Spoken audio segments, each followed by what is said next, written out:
நம்ம கிட்ட நல்லதா நடந்து கொண்டாலும், பின்னாடி நம்மள பற்றி பேசுறவங்க இருக்காங்களா?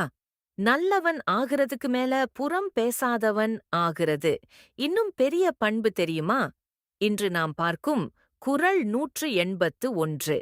அறங்கூறா நல்ல செய்னும் ஒருவன் புறங்கூறா நின்றல் இனிது.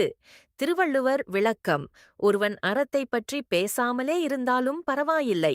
சில தவறுகள் செய்தாலும் அது திருத்திக் கொள்ளலாம்.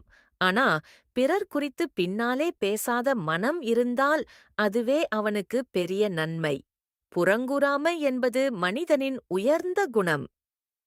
சாலமன் பாப்பையா கூறுவது: ஒருவன் அறத்தைச் சொல்லாமல் பாவமே செய்தாலும் அடுத்தவரைப் பற்றி புறம் பேசமாட்டான் என்றால் அதுவே அவனுக்கு நல்ல. சாலமன் பாப்பையா விளக்கம்: ஒருவன் முழுமையாக நல்லவன் இல்லாவிட்டாலும் பரவாயில்லை. ஆனால் பிறரைப் பற்றி பின்னாலே பழி சொல்லாதவன் என்றால் அந்த குணமே அவனுக்கு பெருமை தரும். புறங்கூறாமை ஒரு மனிதனின் உண்மையான அழகு. நீங்க ஒருபோதும் பின்னாலே பேசாதேன்னு உங்களுக்கு உங்களே வாக்கு கொடுத்ததுண்டா? கமெண்ட்ல புறங்கூற மாட்டேன், மாற்றம் ஆரம்பம்னு எழுதுங்க. இந்த குறள் உங்க மனச யோசிக்க வச்சா லைக் பண்ணுங்க. உங்களுக்கு பிடிச்சவங்களுக்கு ஷேர் பண்ணுங்க. இன்னும் பல வாழ்க்கைய திருப்பும் குறள்களுக்கு சப்ஸ்கிரைப் பண்ண மறக்காதீங்க. தினமும் ஒரு திருக்குறள், மனசுக்கு ஒரு மருந்து.